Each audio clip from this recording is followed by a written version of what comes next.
On today's podcast, we're going to be covering double checking safety, so stay tuned.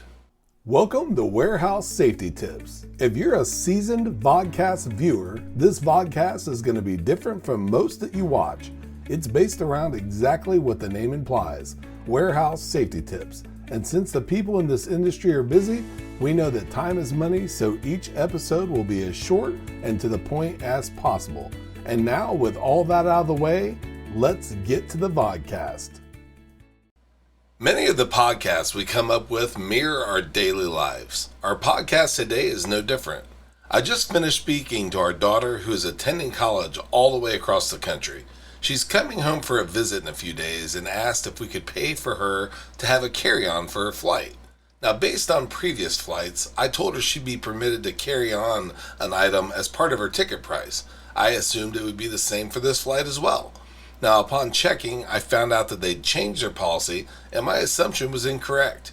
Have you ever heard what happens when you assume? Now, since we keep this rated PG as possible, let's just say it's not a good practice, especially when it comes to safety. Now, although I just told you not to assume when it comes to safety, it's safe to assume that guessing you're right is usually a bad idea.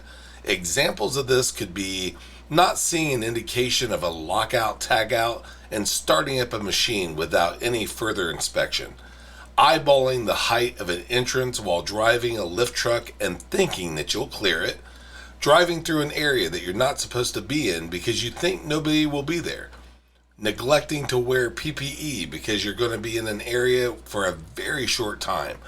All of these assumptions and many more that weren't mentioned could all result in anything from minor damage to death.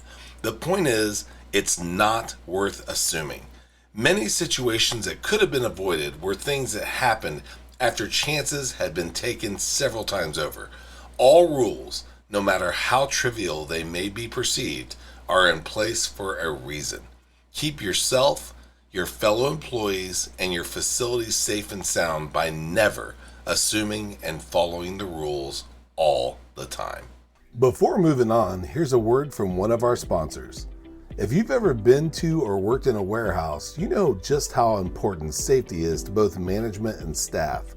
It's almost impossible to go 10 steps without seeing safety tape, angles, signs, and/or safety products. It's these items that show us how to be safe and avoid danger in the workplace.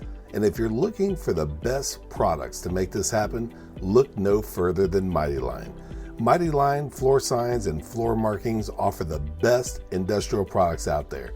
We're proud to have Mighty Line as the official floor sign and floor marking company for the Warehouse Safety Tips podcast and site. Go to mightylinetape.com/safety tips to request a sample pack of their incredible safety signs and floor markings. We hope you enjoyed this episode of Warehouse Safety Tips. If you visit warehousesafetytips.com, you'll find the show notes for this episode and access to all of our blog posts, previous podcasts, advertiser information, and much more. Thank you for listening to Warehouse Safety Tips and have a safe day.